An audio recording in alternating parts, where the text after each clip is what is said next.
I will first start with an introduction. What is Kubernetes? Kubernetes is an open source orchestration system for Docker containers. It lets you schedule containers on a cluster of machines.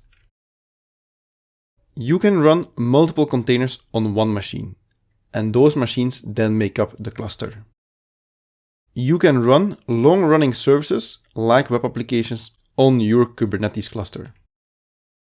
Kubernetes will manage the state of these containers. You can start a container on a specific node, and Kubernetes will restart a container when it gets killed. It can also move containers from one node to another node. For instance, if you're going to do maintenance on one node, Kubernetes can take all the containers from one node and move them to the other nodes. Instead of just running a few Docker containers on one host manually, because that's what you would do if you wouldn't have Kubernetes, Kubernetes is a platform that will manage the containers for you. Kubernetes clusters can start with one node and can go up to thousands of nodes.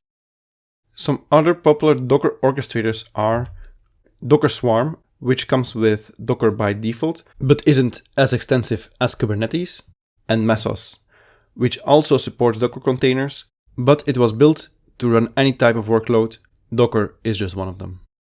This course will be about Kubernetes, which is in the same category as those two. You can run Kubernetes anywhere. On-premise, in your own data center, public, on the Google Cloud, on AWS, maybe on other clouds, or in a hybrid way. You can run it public and private. Some of your workloads you might want to keep on-premise, so you might run them privately, and other workloads you might run them on the public cloud.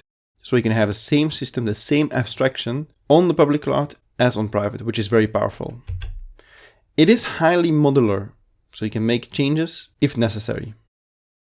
It is open source. The project is on GitHub. You can easily make changes, and they encourage everyone who wants to join the community. You can make changes, which makes it a great community, and it's also backed by Google. So when they did the original release, it was actually written by Google employees, and they are still supporting it.